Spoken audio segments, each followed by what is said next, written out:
Parliament convenes on Monday. The AFC's no-confidence motion is on the order paper for that sitting, but it comes behind a list of other businesses, most of which are government's business. For the AFC, the motion is an important one and should be looked at as soon as possible.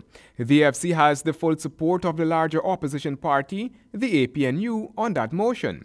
President Donald Ramotar, in his recent address to the nation, stated that when Parliament resumes, if the opposition disrupts Parliament's business by forcing a debate on that no-confidence motion, he will do one of two things: prorogue or dissolve Parliament.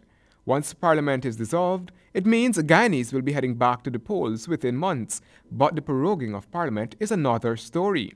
Here is AFC's executive member, Moses Nagamutu.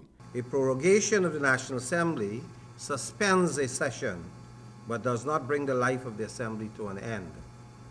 The President can prorogue Parliament for as long as 6 months, during which time the PPP government would not be responsible to the National Assembly, and they could continue to dip their fingers in the Treasury, as they have been doing. Following the 6 months, the President would be free to reconvene the Assembly, and if still faced with our no-confidence motion, he may then dissolve Parliament, and that would give him 4 months within which to hold an elections. By proroguing Parliament, President Ramotar would be securing 10 months for this government without any parliamentary scrutiny. The AFC is demanding two things: either the PPP debate the no-confidence motion or dissolve Parliament.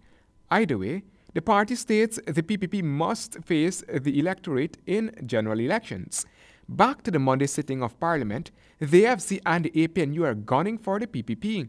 We have to be able to plan a strategy that would meet either or.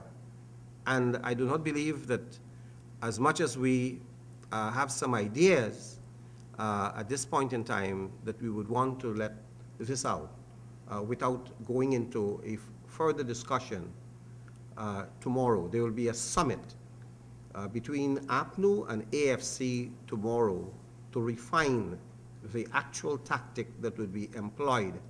Meanwhile, AFC Executive Cathy Hughes has stated that the usage of a dangling local government elections as a trade-off to avoid the AFC no-confidence motion by the Donald Ramotar regime has shown that the PPP is prepared to barter the Constitution.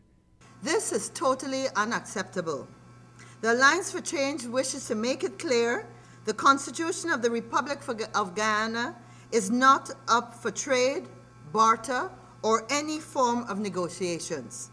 The AFC is of the view that people have lost all confidence in the ability of the PPP to govern. The population's parliamentary representation supports the AFC views. Handel Duncan, HGP Nightly News.